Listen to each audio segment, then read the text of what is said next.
ठीक है, कंटिन्यू करेंगे क्वेश्चन नंबर 30 से। क्वेश्चन नंबर 30, एक बार बताइए मेरे को आवाज़ क्लियर है क्या? यहाँ पर मैसेज में टाइप करिए ज़रा, आवाज़ क्लियर है क्या? जवेरिया क्लियर है, ठीक है। देखिए अभी साउंड का जो प्रॉब्लम है, मतलब थोड़ा आपको डिस्टरबेंस वगैरह भी हो रहा है होगा, उसके लिए मैंने जो है स्पीकर, क्या नाम है, माइक खरीद के रखा था, लेकिन थोड़ा उसमें कुछ एक इशू आ गया है। वो कुछ दिनों में माइक बन जाएगा, 1-2 दिनों में, फिर ऐसा आवाज़ का भी प्रॉब्लम नहीं रहेगा। तो क्वेश्चन नंबर 30 से करते हैं स्टार्ट, ठीक है। लास्ट क्वेश्चन हमारा 29 हुआ था। 30 क्वेश्चन से, हाँ ठीक है। देखिए यहाँ पर पढ़िए आप लोग क्वेश्चन, 1 मिनट हो।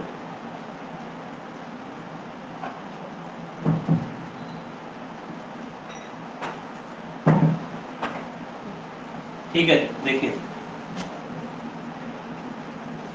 क्वेश्चन नंबर 30 जो है आपका, ये जनरल नॉलेज से रिलेटेड क्वेश्चन है। The absolute zero on Celsius scale is, Celsius मतलब जो नॉर्मल हमारा डिग्री सेंटीग्रेड है, हमने टेम्परेचर को बेसिक यूनिट के तौर पे डिग्री सेंटीग्रेड ही यूज़ करते। जैसे डॉक्टर आपको पूछता है कितना फीवर है, तो डिग्री सेंटीग्रेड में हम बता देते थर्मामीटर जो हमारे पास रहता था। लेकिन अभी जो है आपके पास डिजिटल थर्मामीटर यूज़ किया जाता है, डॉक्टर भी उसी का यूज़ करते हैं, और उसमें जो आपको टेम्परेचर बताया जाता है, बुखार फीवर जो है वो डिग्री फ़ारेनहाइट में बताते हैं।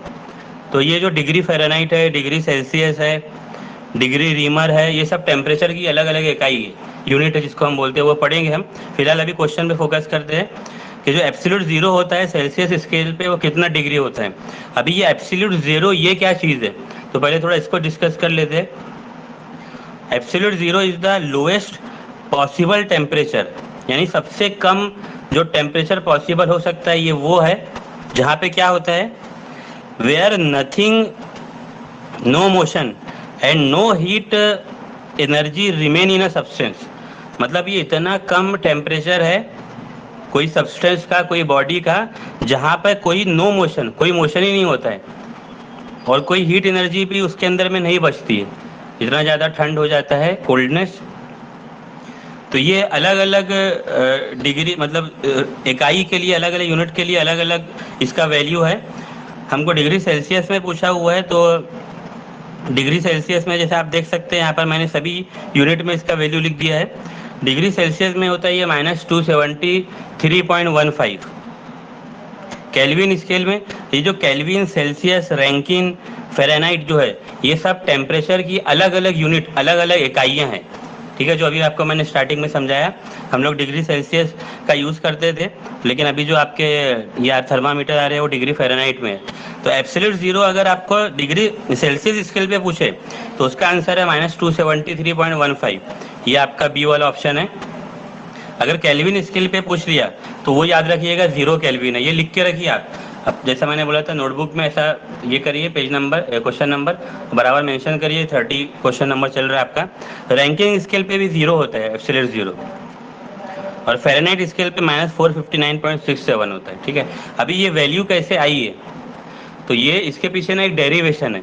डेरिवेशन आपने जो है इसमें करे होंगे मैथ्स वगैरह के अंदर में, किस तरीके से ये वैल्यू ड्राइव हुई है। तो अभी हमको कैसा उतना डिटेल डिस्कस नहीं करना है, बस सिर्फ इसको वैल्यू याद रखना है, ठीक है। बाकी जब मैं आपको, ये जनरल नॉलेज साइंस का क्वेश्चन है, और जनरल नॉलेज के अलग अलग पार्ट है, साइंस, ज्योग्राफी, कंप्यूटर से रिलेटेड भी कुछ है, तो जब हम पढ़ेंगे तब डिस्कस करेंगे। अभी इतना याद रखिए। एक छोटा सा फॉर्मूला आपको मैं बता देता हूँ, ये इसी से रिलेटेड एक क्वेश्चन कभी आ सकता है, कि अगर आपको समझ के चलिए K+273+C, ये एक फॉर्मूला है केल्विन और डिग्री सेंटीग्रेड स्केल के लिए। मतलब अगर से आपको कोई वैल्यू डिग्री सेंटीग्रेड में दे दी है, जैसे समझ के चलो डिग्री सेंटीग्रेड में आपको वैल्यू 4 दिया हुआ है, 4 डिग्री सेंटीग्रेड, और पूछा है केल्विन में कितना होगा, तो ये फॉर्मूला यूज़ करिएगा। डिग्री सेंटीग्रेड की जगह 4 लिख देना, 4, 273+4, जितना भी वैल्यू होता है आपका वो केल्विन में हो जाएगा। या केल्विन में दिया है तो यहाँ पे वैल्यू रख देना, डिग्री सेंटीग्रेड यहीं रहेगा, 273 को उधर भेजेंगे तो माइनस में हो जाएगा। तो ये एक फॉर्मूला है जो आगे यूज हो सकता है आपको, ठीक है, इसके अकॉर्डिंग क्वेश्चन आ सकता है, याद रखिएगा। Next 31 question. अभी देखिए हमारा स्टार्टिंग का ही मतलब डेमो क्लास है, तो मैं एक एक क्वेश्चन में ना आपको जितना हो सकता है उतना ईजी और थोड़ा डिटेल समझाने की कोशिश कर रहा हूँ। जैसे हमारा सिलेबस हो जाएगा ना पढ़कर एक बार, उसके बाद हम लोग जब ये क्वेश्चन पेपर सॉल्व करेंगे तब आपका स्पीड ऑटोमेटिकली बढ़ जाएगा, मेरे समझाने का भी और आपके समझने का भी। देखिए रीजनिंग का बहुत अच्छा क्वेश्चन है, ये छोटे बच्चे अपने भी बचपन में ये चीज़ करे होंगे। क्या है क्वेश्चन, और जैसा मैं बता रहा था जैसे जैसे हमारा प्रैक्टिस होगा आपको डायरेक्ट समझ में आ जाएगा करना क्या है। एक बार डायरेक्शन में बता देता हूँ। The following question, a piece of paper is folded. आप देख सकते हो क्वेश्चन फिगर में ऐसा ट्रायंगल शेप में एक पेपर था, उसको फोल्ड किया गया है। In the manner shown the question figure, जैसा कि क्वेश्चन फिगर में दिया गया है उस तरीके से फोल्ड किया गया है। Select the figure out of the answer choice shown in the unfolded pattern after the punches cut, यानी इसमें जो पंचेस यानी कि कट लगाया गया है। देखिए आप ये अपने घर पे भी एक्सपेरिमेंट कर सकते हैं। एक पेपर को ऐसा ट्रायंगल शेप में लीजिए और देखिए यहाँ पे ना ये एरो पे ध्यान दीजिए, किस तरीके से उसको फोल्ड कर रहे हैं वो बता रहे हैं। पहले ट्रायंगल शेप में था, फिर उसको ना ऐसे हाफ उसने फोल्ड किया, ठीक है। हाफ फोल्ड करने के बाद में देखिए दो पंचेस तो यहाँ पर करा उसने, ऐसा दो डॉट यहाँ किया और एक डॉट यहाँ पर किया है, ठीक है। और जब आप इसको खोलोगे तो एक डॉट तो यहाँ पे रहेगा, एक डॉट ऊपर चले जाएगा। समझ आ रहा है कि जो मैं बोल रहा हूँ, ऐसे फोल्ड करके दो डॉट, ये तो है जहाँ पे रहेगा, यहाँ पे जो डॉट है जैसे इसको अगर हम खोलेंगे तो एक डॉट यहाँ रहेगा, एक ऊपर चले जाएगा। खुद ही बताइए आप कौन सा आंसर होगा यहाँ पर। बहुत ही सिंपल क्वेश्चन है, मैसेज में टाइप करिए ऑप्शन कौन सा होगा।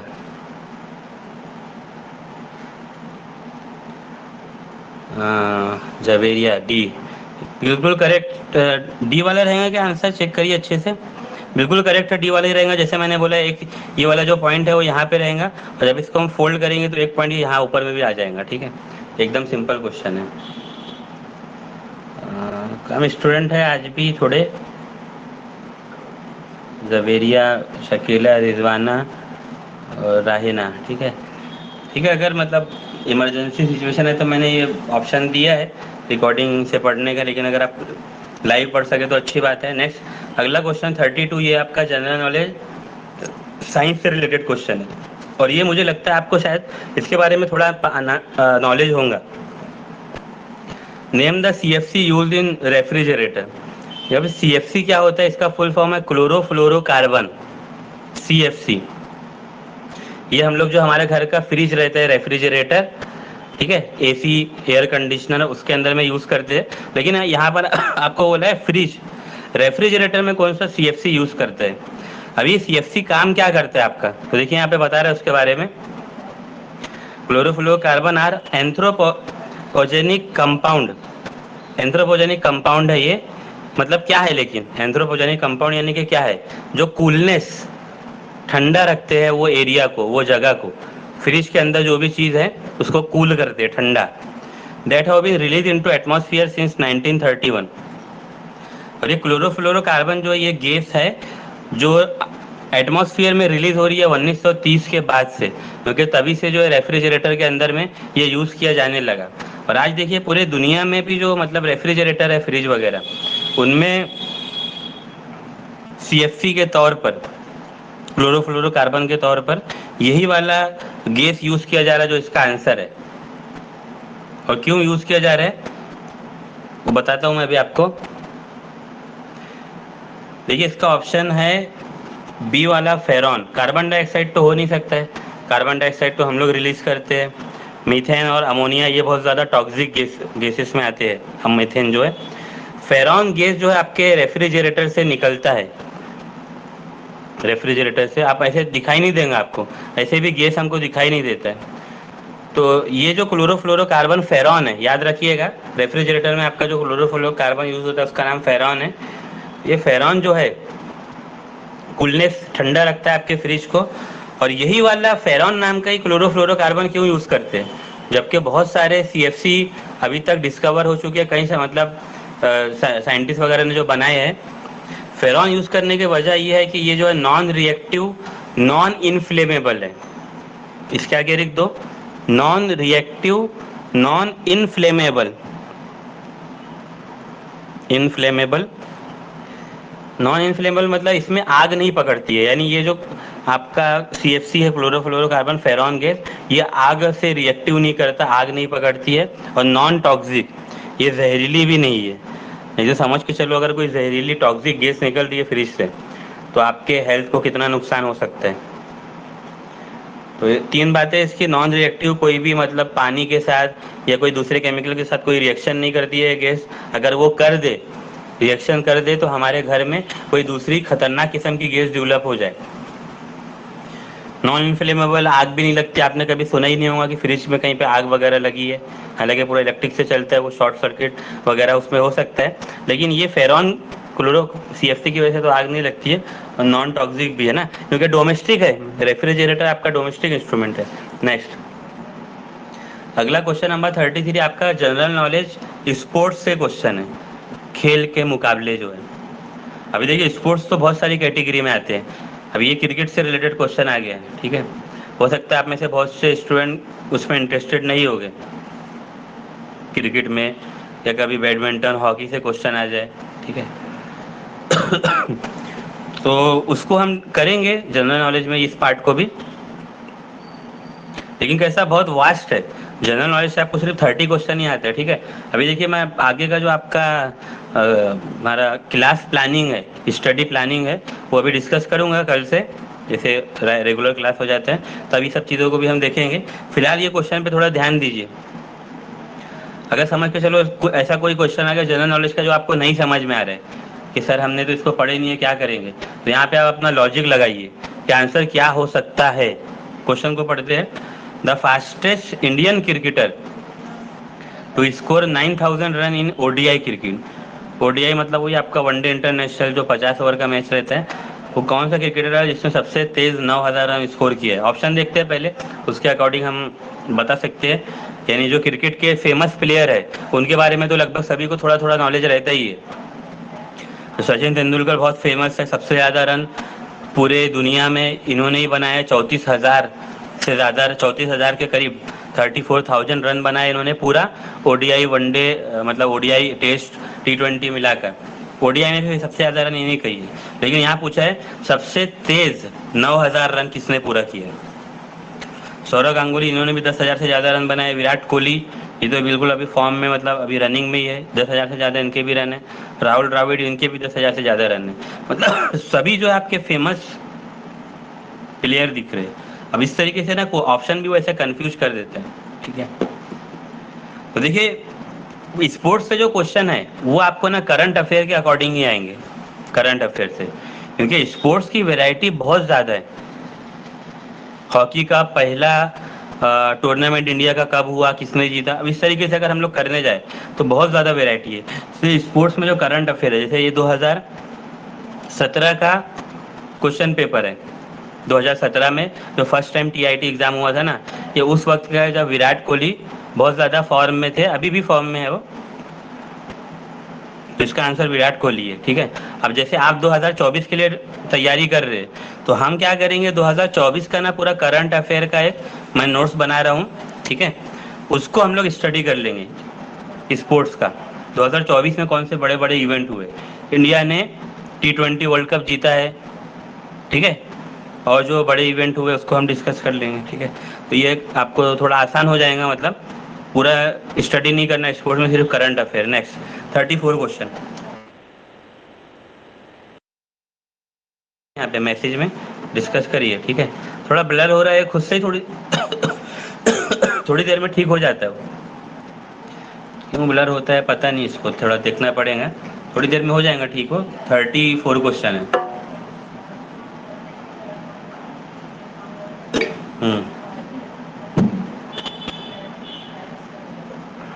बाकी अपने एप्लीकेशन का भी काम चल ही रहा है, कुछ टाइम में वो बनी जाएंगी तो फिर कोई प्रॉब्लम नहीं रहेगा। ठीक है, रिकॉर्डिंग ऑन है, ठीक हुआ क्या ये, इसको थोड़ा चेंज करके देखते हैं।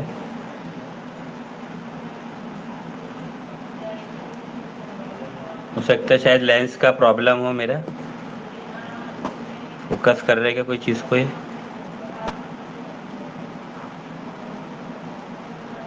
हाँ।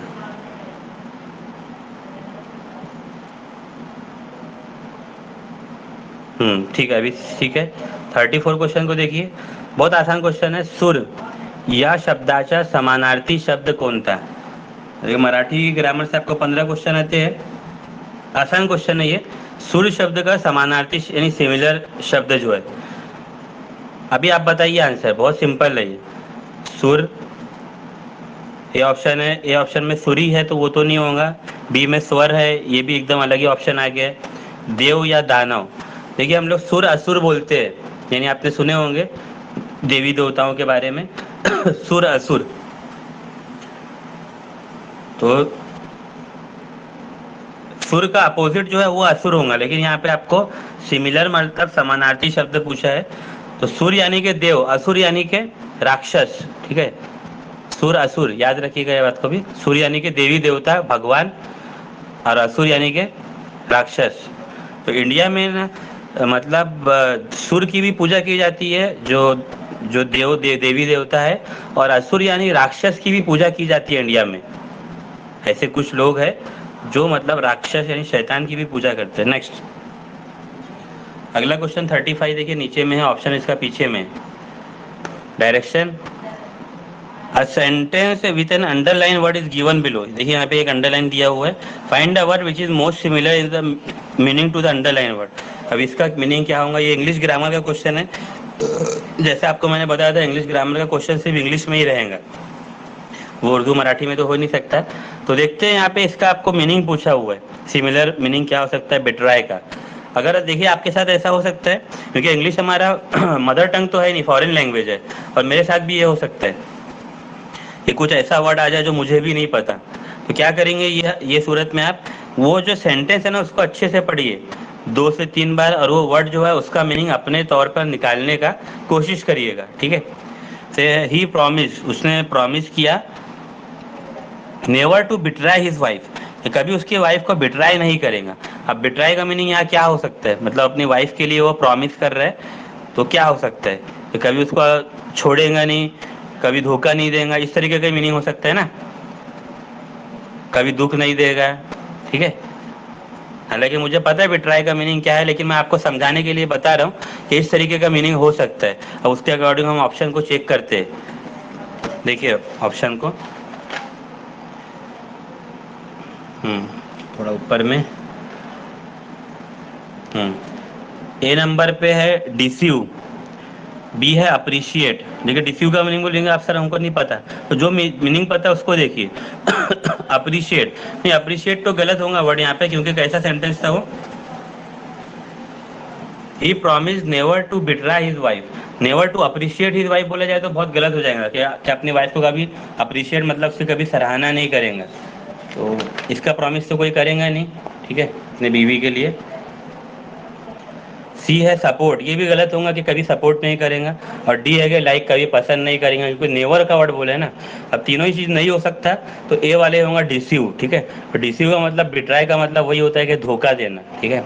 तो वो बोलेगा कभी वो डिसीव नहीं करेगा, कभी बिट्राई धोखा नहीं देगा, ठीक है। तो ये लॉजिक याद रखिएगा ना, क्योंकि मैं फिर बोल रहा हूँ, हम ऐसे इंग्लिश पूरा कवर कर ही नहीं सकते, कुछ ना कुछ वर्ड हो सकता है कि जो इस तरीके से आ जाए जो हमने नहीं पढ़े। तो लॉजिक लगा के ये करिएगा, जैसा मैंने अभी बताया, चेक करने का कि क्या मीनिंग हो सकता है। देखिए 36 क्वेश्चन इंग्लिश मैथ्स का है, और आप जैसे देख सकते हैं मैंने बहुत आसानी से इसको शॉर्टकट ट्रिक के थ्रू सॉल्व किया है। और इसमें कौन कौन सी वैरायटी से क्वेश्चन आ सकते हैं मैं वो भी यहाँ पे डिस्कस करता हूँ। देखिए क्वेश्चन में क्या बताया है, the ratio of the age of a father and his son is 7:3। मतलब फादर और उसके सन की जो एज का रेशो है, जिसको हम लोग क्या बोलते हैं निस्बत उर्दू में,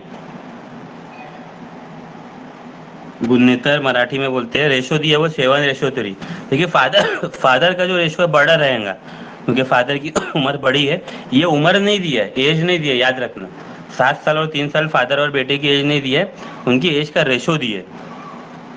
इफ देयर टोटल एज 60, और दोनों की एज जो मतलब कंबाइन है 60 ईयर है, ठीक है। हो सकता है उसमें से 15 साल का बेटा हो, 45 साल का जो है फादर हो, हो सकता है, चेक करते हैं हम लोग। Total age is 60 year, then what is the difference between their ages, तो उनकी एज का डिफरेंस क्या होगा। तो देखिए यहाँ पे डिफरेंस हम लोग ने निकाले हैं माइनस करके। अभी हो सकता है आपको ना कभी ये पूछ ले कि उनकी एज, जैसे यहाँ पे एज का क्या दिया हुआ है हमारे को, टोटल एज दिया है, मतलब कॉम्बिनेशन दिया हुआ है। तो कभी हो सकता है कि आपको डिफरेंस दे दे और टोटल एज पूछ ले, ठीक है। समझ में आएगा क्या बोला मैंने। यहाँ पे डिफरेंस पूछा है, हो सकता है आपको डिफरेंस दे दे और टोटल एज पूछ ले उनका। दोनों का करने का तरीका सेम है, जो रेशो है ना आप उस पर ध्यान दीजिए। 7:3 है। तो इसको हम देखिए इस तरीके से लिखेंगे, 7x + 3x इक्वल टू, यहाँ पे आपको जी है टोटल एज, ठीक है। टोटल एज कितना है उनका, 60 ईयर, तो यहाँ 60 लिख देंगे, ठीक है।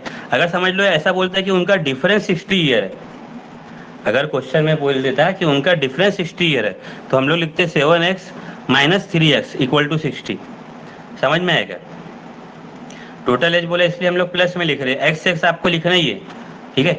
दोनों के अंदर में एक्स एक्स लगाना, क्योंकि रेशो है ना, इसलिए एक ही वेरिएबल लेते हैं हम लोग, एक्स और एक्स। टोटल एज दिया तो 7x + 3x इक्वल टू 60, दोनों को प्लस करिए, 7 + 3x 10x इक्वल टू 60। अब यहाँ पे x का वैल्यू निकालना है, 10 यहाँ पे मल्टीप्लाई में, इधर जाएंगे तो डिवाइड में, तो x equal to 60/10, x equal to 6 year, नहीं 6 ईयर तो नहीं बोलेंगे हम लोग, x तो वेरिएबल है। फादर की एज है 7x, मतलब 7 × 6, बेटे की एज है 3x, मतलब 3 × 6। तो हमको पहले फादर और बेटे दोनों की एज निकालना है, फिर उनका डिफरेंस निकालेंगे माइनस करके। देखिए फादर यानी बाप बोलते हैं उर्दू में, फादर की एज है 7x, 7 × x का वैल्यू 6 है, 7 × 6 = 42।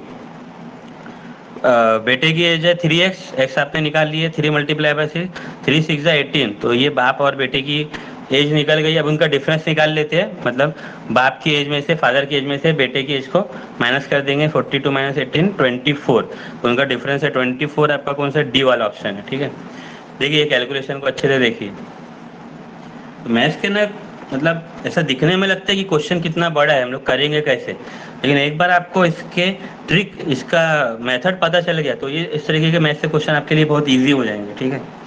ऐसे मेरा पर्सनल रिकमेंडेशन आप सबके लिए यही है। हम तो पूरा 200 मार्क के लिए तैयारी कर रहे हैं, लेकिन आपका सबसे ज़्यादा जो कमांड है वो रीजनिंग पे होना चाहिए, सबसे ज़्यादा स्ट्रॉन्ग सब्जेक्ट। उसकी वजह यह है कि रीजनिंग से 80 नंबर के लिए क्वेश्चन आता है 80 मार्क्स का। और देखिए रीजनिंग में इस सब टाइप के क्वेश्चन आते हैं, बहुत इजी क्वेश्चन है, ठीक है। 37 क्वेश्चन देखते हैं, रीजनिंग का ही क्वेश्चन है। ठीक है, थोड़ा ये मेरा असल में पुराना हो गया ना पेज, ये ज़ेरॉक्स, तो उसको थोड़ा ये करना पड़ेगा। लाइटिंग का भी थोड़ा प्रॉब्लम लग रहा होगा आपको, थोड़ा दूसरा बल्ब यहाँ पे चेंज कर देता हूँ मैं।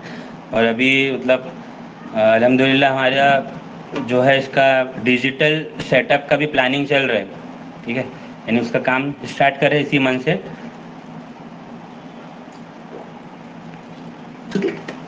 इसी मन से स्टार्ट कर रहे काम उसका, मतलब पूरा एक डिजिटल स्टूडियो बना रहे हैं।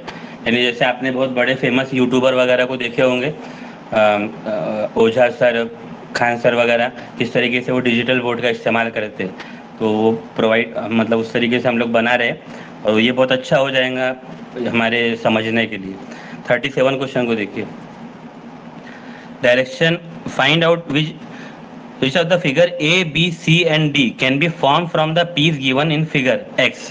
देखिए फिगर X में आपको कितना पीस है, 1 2 3 4 पीस है। तो यहाँ पर ABCD में कौन सा जो फिगर है इसमें ये बराबर 4 पीस उसमें फिट हो जाए, पूरे के पूरे 4 पीस आना चाहिए। तो चेक करते हैं 1 बाय 1। ए फिगर में देखिए आपका ये वाला जो फिगर है, दिख रहा है क्या यहाँ पे ए फिगर में? थोड़ा नहीं दिख रहा है, देखिए अच्छे से देखिए यहाँ पर ए फिगर में कैसा आपका ये पूरा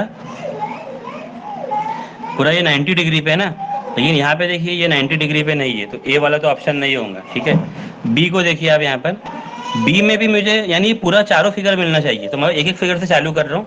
बी में भी ये ऑप्शन कहाँ मिल रहा है मुझे, जैसे ये तरबूज वगैरह काटते हैं हम लोग, ठीक है, क्वाड्रेंट जो हम बोलते हैं, फर्स्ट सेकंड क्वाड्रेंट, तो ये क्वाड्रेंट बी में भी नहीं मिल रहा, बी ऑप्शन भी नहीं होगा। सी को चेक करते हैं, देखिए सी में ये वाला तो मेरे को फिगर मिल गया। अब मैं दूसरे फिगर देखता हूँ, ये फिगर है क्या सी में, ये ऊपर का सी में है क्या ऊपर का फिगर, इस टाइप का, ये फिगर तो मिल गया। देखिए ये ट्रायंगल जो है, ट्रायंगल भी मिल गया, ये वाला जो फिगर है ये भी मिल गया, और ये जो फिगर है, हाँ बराबर है। ये देखिए ये जो फिगर है वो यहाँ पे मैच कर रहा है, अच्छे से देखिए जरा, इस फिगर को यहाँ पे मैच कर रहे हैं, हालांकि ये पोजीशन में मैच नहीं कर रहे हो अगर हम देखेंगे तो, ठीक है। अब देखिए ये लाइन और ये लाइन, अब यहाँ पे देखिए ये लाइन और ये लाइन, मतलब ये जो है ना उसको ऐसा सीधा कर दिया उसने। समझ में आएगा क्या बोल रहा हूँ मैं? ये जो टुकड़ा है ना वो टुकड़े को इस तरीके से सीधा कर दिया। नहीं तो आप बोलोगे सर ये वाला फिगर तो यहाँ मैच नहीं कर रहा, तो इसको ऐसा पलटा दिया उसने, क्योंकि यही हमारा आंसर होगा। अब डी को भी देखिए आप, डी में ये वाला जो फिगर है दिख ही नहीं रहा कहीं पे, तो ये ऑप्शन सी है। तो अब यहाँ पे ओरिएंटेशन पे भी ध्यान दीजिएगा। रीजनिंग का जो क्वेश्चन है यहाँ पे आप ओरिएंटेशन पे भी थोड़ा फोकस करिएगा कि ये इस तरीके से हो सकता है क्या मैच, ठीक है। ऐसा थोड़ा चेंज करके इस तरीके से। नए स्टूडेंट ज्वाइन हुए अभी, हाँ ठीक है। नेक्स्ट क्वेश्चन नंबर 38 को देखते हैं। 38 ये भी आपका रीजनिंग का क्वेश्चन है, और इस टाइप के क्वेश्चन हमने अभी करे हैं। क्या बता रहा है देखिए डायरेक्शन में, for the assertion A and reason are given below, choose the correct, एक मिनट थोड़ा क्लियर कर दूं मैं, choose the correct alternative from the following, ठीक है। तो देखिए यहाँ पे असर्शन और रीजन है, इसके लिए आपको करेक्ट ऑल्टरनेटिव देखना पड़ेगा। अब देखिए यहाँ पर ना एक ही असर्शन, असर्शन को हम लोग क्या बोल सकते हैं, जैसे कोई दावा, कोई चीज़ का दावा कर रहे हैं कि ये पेन मेरी है, मैं बोलूँगा ये पेंसिल मेरी है, ये असर्शन है, और फिर उसके में लिए मैं रीज़न बताऊँगा कि ये पेन पे मेरा, ये पेंसिल पे मेरा नाम है इसलिए ये मेरी है। तब वहाँ पे क्या होगा कि आपका असर्शन भी करेक्ट है और रीज़न भी करेक्ट है। समझ में आएगा क्या क्या बताया मैंने? जब भी क्वेश्चन इस तरीके का है ना, असर्शन और रीज़न, तो उसमें आपको क्या करना रहेगा वो समझ लेने का। असर्शन मतलब कोई दावा कर रहा है कि ये चीज़ हमारा है और उसके लिए रीज़न बता रहे हैं। तो देखिए ऑप्शन इसमें कैसे हो सकते हैं, पहले ऑप्शन को डिस्कस कर लेते हैं, फिर मैं आपको क्वेश्चन बताता हूँ, ठीक है। देखिए यहाँ पे ए ऑप्शन में क्या बता रहे हैं कि या तो ऐसा होगा कि दोनों ही सही हो जाएंगे, both A and R are correct, और R is the correct explanation of A, ठीक है, R is the correct explanation of A. या सेकंड ऑप्शन क्या हो सकता है, both A and R are true, दोनों यहाँ पे ट्रू रहेंगे, but R is not the correct explanation of A, लेकिन आर यहाँ पे करेक्ट एक्सप्लेनेशन नहीं होगा। आप बोलेंगे सर ये कैसा बता रहे हो आप ऑप्शन, कि दोनों तो सही हैं, असर्शन भी अपनी जगह पे करेक्ट है, रीजन भी अपनी जगह पे करेक्ट है, लेकिन इसका रीजन ये नहीं है जो यहाँ बताया जा रहा है, ठीक है। उसका मैं एग्जांपल देता हूँ, जैसे मैंने पहला आपको एग्जांपल दिया था कि असर्शन है कि ये पेंसिल मेरा है, और रीजन मैं क्या बता रहा हूँ कि ये पेंसिल पे मेरा नाम है, तो ये फर्स्ट ऑप्शन है, both A and R are true and R is the correct explanation of A, ठीक है। अब देखिए मैं सेकंड एग्जांपल देता हूँ, यहाँ पे रीजन गलत रहेगा, जबकि वो अपनी जगह सही रहेगा रीजन, लेकिन इसके लिए गलत रहेगा जो पेंसिल के लिए मैं बोल रहा हूँ, ठीक है। अभी मैं बोलता हूँ सेकंड ऑप्शन के अकॉर्डिंग, ये पेंसिल मेरा है, ये असर्शन, और रीजन बोलता हूँ कि मैंने पेंसिल खरीदा था। दोनों बात सही है अपनी जगह पे, मैं बोल रहा हूँ ये पेंसिल मेरा है, अब मैंने बोला कि मैंने पेंसिल खरीदा था, लेकिन ये असर्शन के लिए रीजन सही नहीं है ना। कोई और बोल देगा सर हमने भी पेंसिल खरीदा था, ठीक है, लेकिन जैसे मैंने बोला कि मेरा नाम लिखा है, तब ये ऑप्शन 1 रहता, ठीक है। और फिर थर्ड और फोर्थ ऑप्शन में क्या रहेगा आपका, सी और डी में, कि ए तो सही रहेगा, यानी असर्शन सही रहेगा, रीजन गलत हो जाएगा, या डी में है कि असर्शन गलत रहेगा और रीजन सही रहेगा, ठीक है। तो चेक करते हैं यहाँ पर, समझ में आया कि जो ऑप्शन नंबर 1 और ए और बी है ना, इसमें थोड़ा कन्फ्यूजन रहता है, इसीलिए मैंने आपको एग्जाम्पल देके समझाया, ठीक है। हो सकता है आपको थोड़ा अभी स्टार्टिंग में समझने को दिक्कत जा रहा हो, तो इसका 2 घंटे के बाद में, 2-3 घंटे के बाद में वीडियो अवेलेबल हो जाता है हमारे रिकॉर्डिंग सेक्शन में, तो वहाँ से भी आप स्टडी कर सकते हैं, ठीक है। तो देखते हैं अब यहाँ पढ़ते हैं हम लोग असर्शन और रीजन। अभी देखिए है तो क्वेश्चन ये रीजनिंग का, लेकिन यहाँ पे जनरल नॉलेज का भी एक पॉइंट यूज किया गया है। क्या बता रहे हैं यहाँ पे, अशोका चक्र is the highest peace time gallantry award. Ashoka चक्र यानी आपको पता ही होगा राजा अशोक के बारे में, उन्होंने बहुत सारी जंग जीती थी, लेकिन कलिंगा करके एक एरिया, एक जगह है, उसकी जंग जीतने के बाद जब वो मैदान में गए तो वहाँ उनको सब जगह ना लाशों के ढेर मिले, उनकी फौज के भी और सामने वाले के भी फौज के। उसके बाद से उन्होंने जंग बंद कर दिया और बुद्ध धर्म के अकॉर्डिंग पूरा अपना ज़िंदगी गुजारा, इसलिए उनके नाम से ये पीस, अमन का, शांति का अवार्ड दिया जाता है। सही बात है वो असर्शन जो है आपका। सबसे बड़ा अवार्ड जो है मतलब अमन शांति के लिए इंडिया में दिया जाता है वो अशोक चक्र है। इसके बाद में आपका कीर्ति चक्र आता है, कीर्ति चक्र, और उसके बाद में शौर्य चक्र भी आता है। ठीक है, लिख दीजिए यहाँ पे इसके आगे में समझने के लिए। कीर्ति चक्र सेकंड नंबर पे और थर्ड नंबर पे जो है शौर्य चक्र आता है। ठीक है, ऐसा ये शांति के लिए दिए जाने वाले अवार्ड है, अशोका चक्र, कीर्ति चक्र और शौर्य चक्र। ठीक है, ये जो अवार्ड है इसके लिए याद रखिएगा आप, जैसे शौर्य चक्र वगैरह आपने देखे होंगे बहुत से जो फौजी रहते हैं, मिलिट्री पर्सन, उनको दिए जाते हैं। लेकिन ये जो अवार्ड है अशोका, कीर्ति, शौर्य चक्र, तो ये मिलिट्री पर्सन को भी दिए जा सकते हैं और नॉन मिलिट्री यानी कि सिविलियन पर्सन जैसे हम लोग हैं, अगर आप भी कोई अच्छा शांति का काम करोगे तो आपको भी मिल सकता है।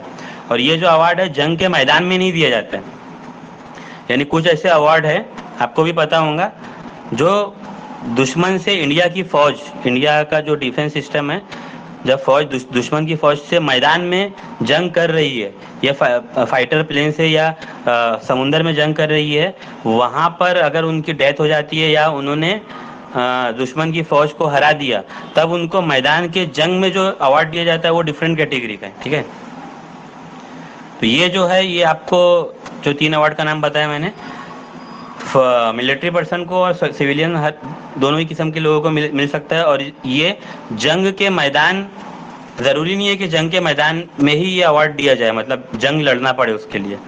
रीज़न क्या बता रहा है इसके लिए, ये जो परमवीर चक्र है, जैसे आपने देखे होंगे बहुत जो ज़्यादा मिलिट्री के जो ब्रिगेडियर जनरल वगैरह लोग रहते हैं उनको ये अवार्ड मिलता है, और वो भी मैदान जंग में उनकी बहादुरी की वजह से। परमवीर चक्र is awarded for the bravery in the face of enemy, इसको अंडरलाइन करिए, in the face of enemy, जो मैं आपको बता रहा था, जंग के मैदान में लड़ने पर, जीतने पर।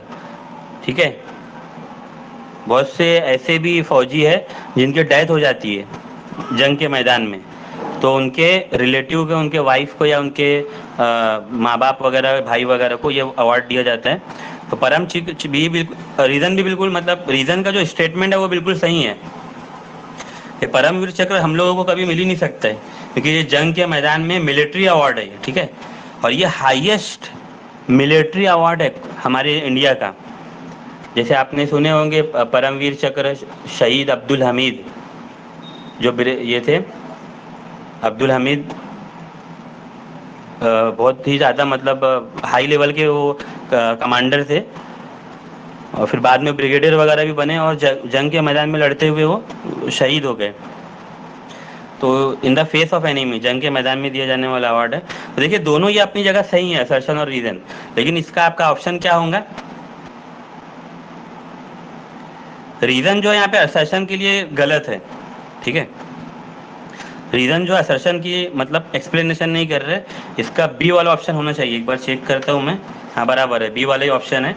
ठीक है, दोनों स्टेटमेंट अपनी जगह करेक्ट है, लेकिन परमवीर चक्र in the face of enemy और अशोक चक्र जो है ये मिलिट्री और नॉन सिविलियन दोनों ही को मिल सकता है। ठीक है, तो इस तरीके का ये बी वाला ऑप्शन है ना। अब यहाँ पे कैसे आपको जनरल नॉलेज से भी रिलेटेड कुछ क्वेश्चन आ गया समझने के लिए, अवार्ड वगैरह को भी हम डिस्कस करेंगे। कोई मेरे को बता सकते हैं कि यहाँ पे इंडिया में सबसे ज़्यादा हाईएस्ट लेवल का अवार्ड कौन सा है, जो सिविलियन को भी दिया जा सकता है और मिलिट्री पर्सन को भी दिया जा सकता है? सबसे ज़्यादा हाईएस्ट रैंक ऑफ अवार्ड जो महात्मा गांधी, डॉक्टर बाबा साहब अम्बेडकर, डॉक्टर एपीजे अब्दुल कलाम, इनको मिला हुआ है हाईएस्ट डिग्निटी अवार्ड। किसी ने टाइप किया है? नहीं, नोबेल प्राइज इंडिया नहीं देता है, नोबेल प्राइज देता है आपका कौन सा कंट्री देता है Nobel prize?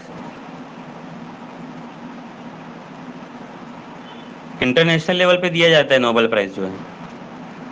Sir Alfred Nobel के नाम से ये अवार्ड शुरू किया गया था 1906 में। खैर अभी हम उसको डिस्कस नहीं करेंगे, मुझे ये बताइए इंडिया का हाईएस्ट डिग्निटी सबसे ज़्यादा मतलब जो क्या बोल सकते हैं रिस्पेक्टेड अवार्ड जो मैंने बताया इनको दिया गया, महात्मा गांधी और डॉक्टर बाबा साहब अम्बेडकर, डॉक्टर APJ अब्दुल कलाम, पंडित जवाहरलाल नेहरू को दिया गया है, मदर टेरेसा को दिया गया है।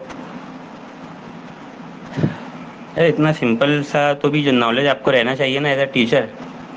भारत रत्न है सबसे बड़ा अवार्ड इंडिया का, जो सिविलियन और मिलिट्री पर्सन दोनों ही कैटेगरी को दिया जा सकता है। भारत रत्न याद रखिएगा, पहले भारत रत्न है, फिर पद्म भूषण सेकंड नंबर पे, पद्म भूषण थर्ड नंबर पे, पद्म विभूषण और फोर्थ नंबर पे पद्मश्री। ये इंडिया के हाईएस्ट डिग्निटी अवार्ड की कैटेगरी में आते हैं। फर्स्ट नंबर पे आपका भारत रत्न, सेकंड नंबर पे पद्म भूषण, थर्ड नंबर पे पद्म विभूषण और फोर्थ नंबर पे Padmashri. Next 39 question.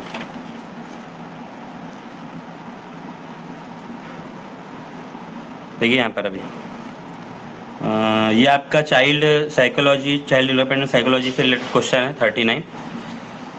Long term memory throw, ये बहुत आसान क्वेश्चन है। अगर हम ऑप्शन देखेंगे, आप लंबे समय तक जो मेमोरी आपके दिमाग में रहती है वो किसके जरिए, किसके थ्रू आपको मिलती है।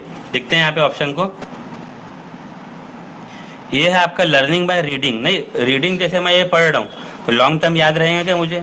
रीडिंग से तो नहीं लगता ही। बी है लर्निंग बाय लिसनिंग, आप सुन रहे हैं, हो सकता है आपका ध्यान होगा, अभी नहीं होगा, लेकिन ये भी लॉन्ग टर्म मेमोरी नहीं है जब तक आप उसमें इन्वॉल्व नहीं होगे। ठीक है, उसके ऊपर मतलब आप ये प्रैक्टिस नहीं करोगे। सी वाला है learning by multi sensory organs. ये ऑप्शन हो सकता है क्योंकि हमारे बॉडी में 5 सेंस है। ठीक है, जैसे आप पढ़ भी रहे हो, आपका रीडिंग सेंस आ गया, सुन रहे हो मेरी बातों को, लिसनिंग सेंस आ गया, आप लिख रहे हो, आपके हाथों का सेंस आ गया। समझ में आया क्या? अगर 2 से 3 मल्टी सेंसर यानी सुनना, बोलना, लिखना सब चीज़ आप इस्तेमाल करें तो चांसेस है उसके कि लंबे समय तक याद रहे। और डी है लर्निंग बाय विजुअलाइजिंग, आप अपने तौर पे कोई सोच रहे हो, विजुअलाइज कर रहे हो, तसव्वुर कर रहे हो कि हमने TIT में 150 नंबर ले लिया, तो ये तो कोई लॉन्ग टर्म मेमोरी नहीं है ना। तो इसका सी वाला ऑप्शन ही है मल्टी सेंसरी ऑर्गन, जिसका मैंने आपको एग्जांपल दिया। आप सुन भी रहे हो, फिर पढ़ भी रहे हो, बोल रहे हो, फिर लिख भी रहे हो। ठीक है, प्रैक्टिस कर रहे हो, उसको रिपीट कर रहे हो, रिपीटेशन, ये भी आपका माइंड इसमें यूज हो रहा है, तो ये मल्टी सेंसरी ऑर्गन सही रहेगा। ठीक है, नेक्स्ट 40 क्वेश्चन देखते हैं यहाँ पर। ये भी आपका साइकोलॉजी से क्वेश्चन है। तो जैसे मैंने आपको बताया था, साइकोलॉजी के अंदर में आपको अज्यूम करना पड़ेगा, ठीक है, कि आप अगर उस जगह रहते तो क्या होता। देखते हैं हम लोग यहाँ पर। If you are living in a rental house, ठीक है, आप किराए के घर में हो, रह रहे हो, and a member of a cultural society, और जैसे वो जहाँ पे घर है आपका, वहाँ पे हो सकता है कोई कल्चरल सोसाइटी वगैरह उन्होंने बनाए होंगे कल्चरल प्रोग्राम वगैरह के लिए। Demand some monetary contribution for the cultural programme. बहुत से सोसाइटी वाले ऐसे प्रोग्राम वगैरह कराते हैं, आपने वो देखे होंगे सब टीवी पे, चैनल पे एक सीरियल आता था तारक मेहता का उल्टा चश्मा, वो सोसाइटी वगैरह में ऐसे प्रोग्राम वगैरह कराते थे। वो बैठते थे ना वो लोग रात में उस डिस्कशन करते हुए, जेठालाल और वो पोपटलाल वगैरह, कल्चर प्रोग्राम के लिए पैसे मांग रहे, व्हाट विल यू डू, तो आप यहाँ क्या करेंगे। देखिए इस टाइप के जो क्वेश्चन है ये साइकोलॉजी के, मैंने बोला ना ये डिसीजन मेकिंग हमको सिखा रहे। क्यों सिखा रहे डिसीजन मेकिंग? ताकि आप बच्चों को सिखा सके, और ये बहुत इम्पोर्टेंट बात है। बच्चों को खुद होकर अपना डिसीजन लेते आना चाहिए कि मुझे अगर मतलब ये कोर्स करना है 12 के बाद, मेडिकल फील्ड में जाना है तो उसी फील्ड में जाना है। कोई अगर उनको आके भटका रहे कि नहीं ये तुम्हारे चाचा का लड़का तो इसमें है, IT फील्ड में अच्छा काम कर रहे हैं, और तुम्हारे फादर को बोल रहे इसको भी IT में भेजो, तो यहाँ बच्चे को अपना अपना पक्ष लेते आना चाहिए। आपको इसीलिए सिखाया जा रहा है ताकि आप बच्चों को भी सिखाइए, ये बहुत ज़रूरी चीज़ है। तो कई लोगों की लाइफ ना ऐसी बर्बाद हो गई है, उनको पढ़ना नहीं था, वो चीज़ करना नहीं था, वो कर ली ज़बरदस्ती, और फिर बोरिंग लाइफ हो गई उनकी। 3 इडियट पिक्चर में देखे होंगे आपने। तो देखते हैं हम लोग क्या करेंगे इस सिचुएशन में। पैसे मांग रहे, आप किराए से रह रहे हो, देखते हैं कौन सा ऑप्शन यहाँ पे सबसे सही होगा।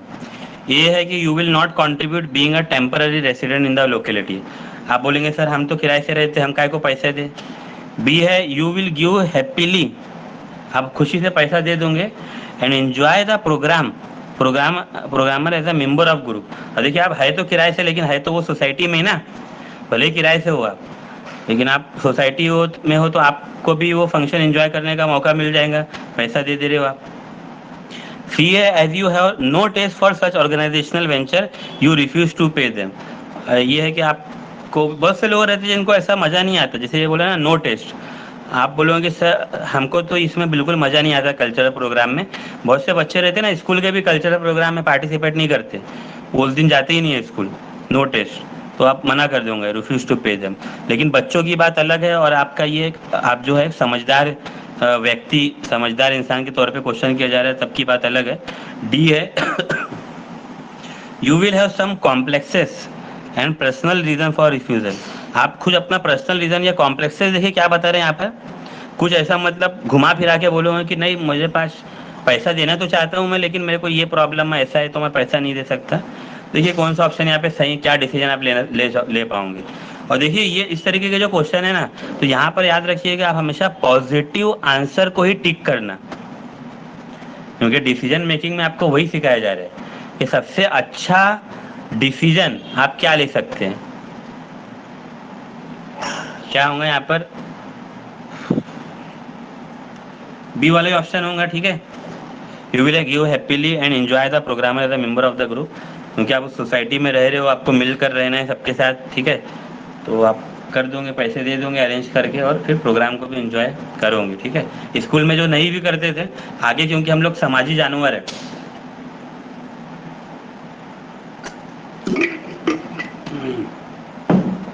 और ये बहुत ज़रूरी है बच्चों को सिखाना, नहीं तो आपने देखे होंगे ना बहुत से जो बड़े सिटी है, और हम भी देखते हैं कि जहाँ पे ऐसे लोग रहते हैं कि दरवाजे उनके पूरे टोटली बंद रहते हैं, ठीक है, दरवाजे बंद रहना चाहिए, कोई दिक्कत नहीं है उसमें, कहीं घर में छोटे बच्चे रहते हैं और जो दूसरे इशू है, लेकिन कैसा कांटेक्ट रहना चाहिए एक दूसरे से, ठीक है, ज़रूरत पे मदद कर सके एक दूसरे का, उस तरीके से हेल्पिंग नेचर के लिए ही मतलब ये डिसीजन आपको सिखा रहा है बी वाला ऑप्शन।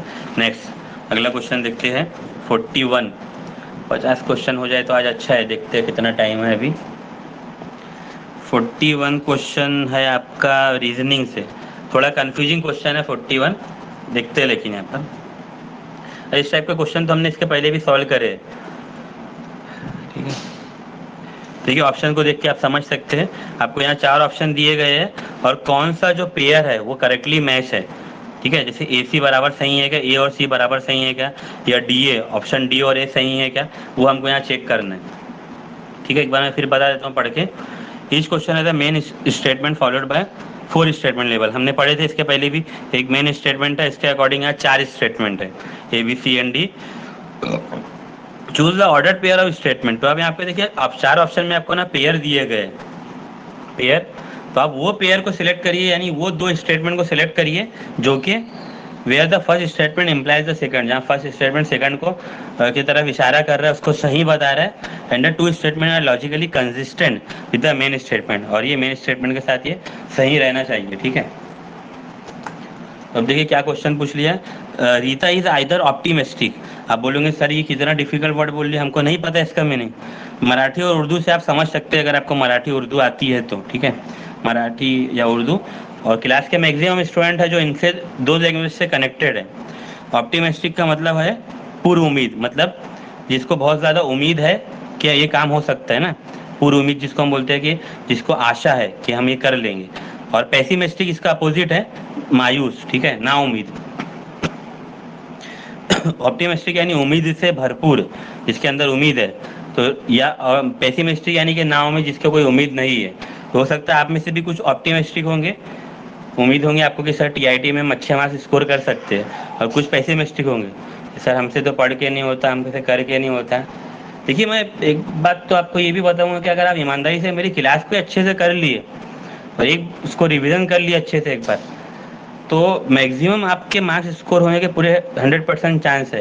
यानी सीटीईटी क्लास में ना ऐसा हुआ है, मेरे कुछ स्टूडेंट है जिनको क्लास के अलावा पढ़ने का टाइम ही नहीं था, जबकि मैं बार बार बोलता हूँ कि रिवीजन करिए, नहीं था उनके पास टाइम, लेकिन क्लास को उन्होंने पूरा अच्छे से फोकस किया, सिर्फ क्लास ही करा उन्होंने ऑनलाइन, बस उस पर भी पेपर निकाल लिया। लेकिन आप मत करिए वैसा, ठीक है, क्योंकि अभी आपको सिर्फ पेपर फेल पास तो है नहीं टीआईटी में, जितना ज़्यादा मेरिट नंबर आप लेकर आओगे 200 में से, उतना ज़्यादा आपके सिलेक्शन के चांस है। तो थोड़ा टाइम निकालिए, रिवीजन करिए।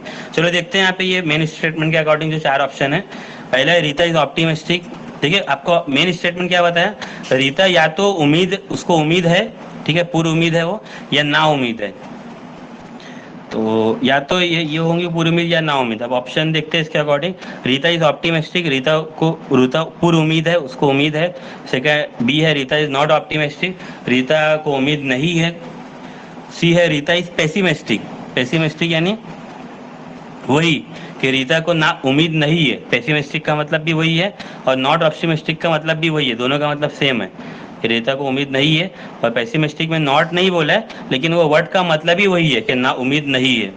और डी है रीता इज नॉट पेसिमिस्टिक, कि रीता को ना उम्मीद नहीं है। देखिए पेसिमिस्टिक यानी कि ना उम्मीद, नॉट यानी कि नहीं। रीता इज नॉट पेसिमिस्टिक मतलब कि रीता ना उम्मीद नहीं है, यानी कि रीता को उम्मीद है, रीता पूरी उम्मीद है। इस तरीके से आपको कंफ्यूज करता है वो लैंग्वेज के थ्रू। तो देखते हैं हम लोग कौन सा ऑप्शन यहाँ पे पेयर मैच करेंगे। पहला बता रहा है आपका ए और सी, तो हम लोग देखते हैं ए और सी बराबर है क्या। ए में है रीता इज ऑप्टिमिस्टिक, कि रीता को उम्मीद है, और सी बोल रहा है रीता इज पेसिमिस्टिक। नहीं, ये तो गलत है, आइदर वर्ड बोले ना, या तो ये या तो ये, दोनों तो नहीं हो सकता। तो ए सी तो ए ऑप्शन तो नहीं होगा। बी को देखते हैं, डी ए, किसी ने आंसर टाइप किया है, देखते हैं यहाँ पर डी ए सही है क्या। डी है कि रीता इज नॉट ऑप्टिमिस्टिक, मतलब रीता को उम्मीद नहीं है, ना उम्मीद है मतलब रीता। और डी में क्या बोल रहे हैं,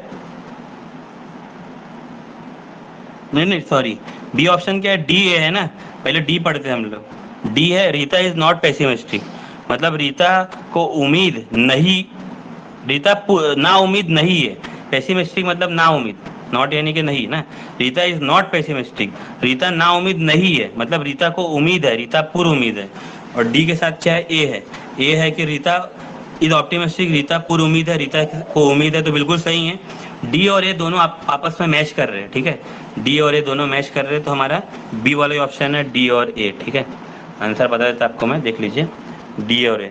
इस तरीके से रीजनिंग का क्वेश्चन है, और ये प्रैक्टिस से आपके लिए धीरे धीरे आसान हो जाएगा। ठीक है, शुरू में लगता है डिफिकल्ट, धीरे धीरे हो जाएगा ये आसान। ठीक है, नेक्स्ट अगला क्वेश्चन आपका देखते हैं 42 का मैथ्स का क्वेश्चन है ये। थोड़ा इसको मैंने आसान करने की कोशिश किया है समझाने के लिए, देखते हैं यहाँ पर 42 क्वेश्चन। टाइम है अभी ना, 9 बज जाएगा, तो कोई मुझे मैसेज पे बता देना। क्वेश्चन को समझिए अच्छे से, फिर ये शॉर्टकट हम समझेंगे। ए बी एंड सी 3 लोग हैं, under to complete a work in ₹480, 480 रुपये में ये तीनों जो साथ में मिलकर एक साथ मिलकर काम करने को तैयार हो गए। उन्होंने बोल दिया कि सर आप हमको 480 रुपये दीजिए और हम लोग तीनों काम कर देंगे। ठीक है, A and be together can do 1/4 of the work, जो पूरा काम था उसको समझ लो वन पीस में वर्क था। ठीक है, तो ए और बी जो है पूरा का पूरा काम तो करेंगे नहीं, क्योंकि सी भी है ना, तो ए और बी सिर्फ 1/4 ऑफ द वर्क करते हैं। ठीक है, A and be together can do 1/4 of the work, 1 में से 1/4 ऑफ द वर्क। 1/4 मतलब क्या होगा आपका 25%। ए और बी दोनों मिलकर 25% ही काम कर रहे हैं, तो बेचारे सी से ज्यादा काम ले रहे हैं उन लोग। Do 1/4 of the work and the rest is done by the C alone. तो देखिए इस तरीके के क्वेश्चन में अगर आपको 3 लोग या 4 लोग है या 2 लोग है, अगर एक का काम दिया हुआ है, जैसे यहाँ पे ए और बी का कंबाइन काम दिया हुआ है, तो सी का भी वर्क आपको निकालना पड़ेगा। पहले बात तो ये याद रखना। ठीक है, जैसे ए का वर्क 1/4 है, तो सी का वर्क कितना होगा अभी हम निकाल लेंगे इस तरीके से। सी का वर्क कितना होगा, तो टोटल वर्क 1 है, उसी से लिए है ना 1/4, क्योंकि फ्रैक्शन में है। तो सी का वर्क क्या कैसे निकालेंगे, टोटल वर्क 1 था, इसमें से माइनस कर देंगे 1/4, क्योंकि 1/4 ए और बी का काम है। देखिए एकदम सिंपल कैलकुलेशन है, क्रॉस मल्टीप्लाई करेंगे, 4 को 1 से करेंगे मल्टीप्लाई, 4 1 जा 4, -1, 4 - 1 कितना होगा 3, और अपॉन में आ जाएगा 4, तो 3/4। ठीक है, इसको अगर आप परसेंटेज में कैलकुलेट करेंगे तो ये 75% होता है, और 1/4 25%। तो ये ए और बी मतलब कैसे लोग हैं, इन लोग सिर्फ 25% काम कर रहे हैं और सी से 75% काम करा रहे हैं, तो पैसा 480 मिल के ले रहे हैं। आगे देखते हैं हम लोग। खैर how much wages should C get, तो सी को कितना पैसा मिलना चाहिए। देखिए मेरे हिसाब से तो सी को ज़्यादा पैसा मिलना चाहिए, 75% काम कर रहे हैं ना वो, इनको कम देंगे पैसा। अब पैसा रुपीस कितना मिलेगा आप देखते हैं हम लोग, क्योंकि कंबाइन जो रुपीस है वो 480 है। देखते हैं यहाँ पर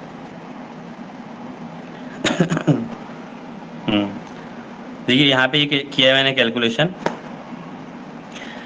जो सी का वर्क है 3/4 सी का वर्क है, उसको हम लोग मल्टीप्लाई कर देंगे टोटल रुपीज से। समझ में आएगा, मैंने लिखा नहीं है ऐसे यहाँ पर, see work multiply by total rupees कितना था आपका 480 थी, सी का वर्क था 3/4। इसलिए मैंने बोला ना पहले अगर इस तरह के क्वेश्चन में जो बच रहा है उसका आप वर्क निकाल लीजिए। सी का 3/4 था, मल्टीप्लाई कर देंगे 480, ठीक है। 480 से मल्टीप्लाई करेंगे, देखिए 4 से इसको मल्टीप्लाई कर डिवाइड कर जाएंगे, 4 4 1 जा 4, 4 1 जा 4, 4 2 जा 8, 400, 120 को करिए 3 से मल्टीप्लाई तो 360 रुपीज़। ये इसका वेजेस मतलब इसका मेहनताना, इसकी मजदूरी हो गई, क्योंकि काम भी ज़्यादा कर रहे हैं ना ये। और ए और बी का अगर आपको काम पूछ लेता, ए और बी का आपको अमाउंट पूछ लेता, जैसे यहाँ पे कितने किसका अमाउंट पूछा है, how much wages should C get, अगर ए प्लस बी का पूछ लेता तो हम वो इस तरीके से निकालते ए प्लस बी का वर्क। तो ए और बी कितना काम कर रहे थे 1/4, मल्टीप्लाई हमेशा करेंगे अपन टोटल से, टोटल अमाउंट जो आपको दिया रहेगा 1/4 मल्टीप्लाई बाय टोटल अमाउंट था 480, टोटल आपको जो पैसा मिल रहा था इसको सॉल्व करेंगे तो 180 दिख ही रहा है आपको। इन लोग दोनों काम ही कम कर रहे हैं, 25% काम कर रहे हैं तो पैसा भी कम मिलेगा इनको 120, और सी बेचारा ज़्यादा काम कर रहा है 3/4, तो उसको पैसा भी 360 दे रहे, ठीक है। नेक्स्ट 43 क्वेश्चन, ये तो बहुत सिंपल क्वेश्चन आ जाते हैं कोई कोई मैथ्स के, मतलब आपके लेवल के नहीं है, जैसे आप टीचर हो, मतलब आपके लिए गवर्नमेंट जो आपके भी जो मतलब ये बनाए गए क्वेश्चन वगैरह बहुत ही इजी लेवल के। Find the smallest of the following fraction, ये फ्रैक्शन स्मॉलेस्ट मतलब सबसे छोटी फ्रैक्शन कौन सी है। देखिए ए बी दो फ्रैक्शन यहाँ पर है, सी डी ये फ्रैक्शन यहाँ पर है, ठीक है। अब बहुत से जैसे अगर बच्चों से पूछा जाए, अगर यही पूछा जाए इन दोनों में से कौन सी फ्रैक्शन छोटी होंगी, तो वो देखेंगे सर देखिए यहाँ पे तो 17 नीचे में आ रहा है और यहाँ 19 नीचे में आ रहा है, तो ये फ्रैक्शन छोटी होंगी, ऐसा वो लॉजिक लगा देते हैं बच्चे। हालांकि वो चीज़ गलत है, नंबर नहीं पूछ रहा है आपको कि 17 और 19 में से कौन सा छोटा है, ये फ्रैक्शन है। तो इनको सॉल्व करने का यही तरीका जो मैंने यहाँ पे वैल्यू लिखा है। अब ये वैल्यू आया कैसे है, 17 और ये है, नीचे में जो है आपका आएगा, ऊपर में आएगा 31, नीचे में 17 है वो आएगा। इस तरीके से आपको पॉइंट के बाद 2 डिजिट तक वैल्यू निकालना है सभी का, ठीक है। 17 का पहाड़ा पड़ी 31 में, 17 दूनी 34 होता है, 17 टू 34, तो 17 मंजिल लेंगे हम लोग, 17 माइनस करिए यहाँ पर, 11 में से 7 जाएगा तो बचेगा आपका 4, और इधर बचेगा 2 में से 1 जाएगा तो बचेगा 1, ठीक है। 17 का पहाड़ा 14 में नहीं जाता है, यहाँ पॉइंट लगा दीजिए तो ये बन जाएगा 0, ठीक है। 17 का पहाड़ा 140 में कितनी बार जाता है देख लेने का अपना कैलकुलेशन करके, ठीक है। अगर किसी को टेबल नहीं आता 17 का तो ये अपने हिसाब से लॉजिक लगा सकते हैं कि कितनी बार तक जाना चाहिए, ठीक है। जैसे इसके पहले मैंने आपको जो लॉजिक बताया था, यहाँ का 1 नंबर अगर मिटाते हैं, ये लॉजिक यहाँ पे इस तरीके के कैलकुलेशन में काम नहीं करेंगे। यहाँ का 2 नंबर, यहाँ का 1 नंबर मिटाएंगे तो एक एक ही आ रहे हैं ना, तो ये 17 दहा में 170 होता है, 17 10 जा 170 और ये है 140, तो 8 बार या 9 बार इसका पहाड़ा पढ़ना पड़ेगा, 17 8 जा 17 9 जा। इस तरीके से आप लॉजिक लगा सकते हैं कि यहाँ जो नंबर है और 17 10 जा कितना होता है, 17 5 जा, इतना तो कम से कम बेसिक आपको पता रहना चाहिए ना। तो देखिए इसका आंसर 1.82 आएगा। मैं पूरा सॉल्व नहीं कर रहा हूँ अभी, क्योंकि आपको पता ही ये क्या होगा, यहाँ 17 8 जा जितना भी होता है वो लिखे के सॉल्व करेंगे। तो आपको ना पॉइंट के बाद 2 डिजिट तक वैल्यू सॉल्व करना है, ठीक है। अगर नहीं भी पहाड़े याद है, जैसे मैं अपना भी बताऊं कि मुझे भी कभी कभी 18 का पहाड़ा याद नहीं आता है, 19 का नहीं आता याद। क्यों नहीं आता, क्योंकि मैं उसको प्रैक्टिस नहीं करता हूँ, उसके कैलकुलेशन मेरे पास नहीं आते ज़्यादा। तो कोई दिक्कत नहीं है, आप जैसे ये लॉजिक लगा के देख सकते हो कि 8 बार जाएगा या 9 बार जाएगा। तो आप देखिए सब तरीके का आपको पॉइंट में ऐसा वैल्यू निकालना है। ये 1.82, यह है 1.26। अब इसको देख के मैं बोल सकता हूँ ये वैल्यू छोटी है, यानी ये फ्रैक्शन छोटी है, लेकिन सबसे छोटी कौन सी है, पेज पलटाइए अभी। यहाँ पे भी देखिए मैंने वैल्यू निकाला है, पॉइंट के बाद 2 डिजिट तक करिए, ठीक है। 1.55 और 1.06, ठीक है। तो आपको समझ में आ जा रहा है यहाँ पर कि ये डी वाला वैल्यू छोटी है। अगर आप पॉइंट के बाद एक डिजिट तक भी करेंगे तो आपको एक थोड़ा आइडिया मिल जाएगा। देखिए यहाँ पे 1.0, ये तो एकदम ही छोटा है। 1.5, 1.8, थोड़ा नीचे ले उसको, 1.8 और 1.2। अब आपको समझ ही आ गया कौन सा सबसे छोटा है, 1.0। तो आप एक डिजिट तक भी अगर निकाल रहे तो भी काफ़ी है, ठीक है। दो डिजिट तक मैं क्यों बोलता हूँ, अगर कभी आपका टाई हो गया, जैसे यहाँ पे आ गया 1.54 और यहाँ पे आ गया 1.53, यहाँ पे 1.54 और यहाँ पे 1.53, तो आप यहाँ पे लेंगे 1.53, वो छोटा है, ठीक है, 54 बड़ा है। तो आप एक काम करिएगा, एक डिजिट तक ही निकालिएगा। अगर इस तरीके का टाई होता है, डबल डबल रिपीट हो रहा, तब दो दो डिजिट पे जाइए, ठीक है। नहीं तो एक डिजिट में समझ में आ गया, 1.0 डी वाले ऑप्शन में,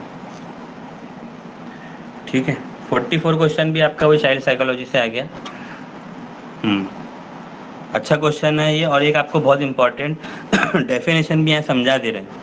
child development is defined as a field of study that, child development ये क्या है, इसमें हम किसका स्टडी करते हैं। तो देखिए आपको CTET के अंदर चाइल्ड डेवलपमेंट पेडागोजी नाम से 30 मार्क्स का पूरा एक सब्जेक्ट है।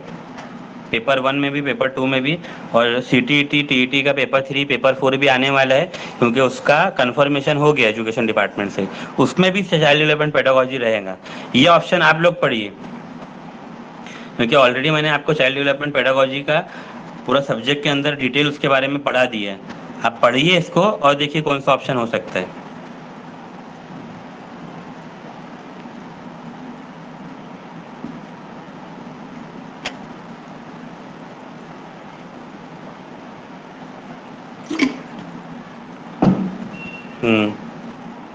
इसने आंसर टाइप किया है, देखते एक बार हम लोग। ए में क्या बता रहा है, examiners changes in human ability, यानी बच्चे की एबिलिटी, ह्यूमन एबिलिटी में जो चेंजेस आ रहे हैं उसको हम लोग एग्जामिन करेंगे, उसकी एबिलिटी के अंदर में।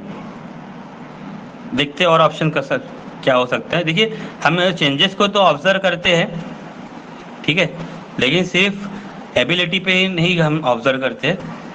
बी है कि seek to explain behaviour across life span. हाँ, उर्दू और मराठी में भी लिखा है उसका मीनिंग, लेकिन हमको इंग्लिश से अच्छे से समझ में आता है। हम यहाँ पे एक्सप्लेन करेंगे इसमें चाइल्ड डेवलपमेंट में बिहेवियर, कि उसका पूरा ज़िंदगी भर किस तरीके का बिहेवियर रहा है, बचपन में, जवानी में, बुढ़ापे में।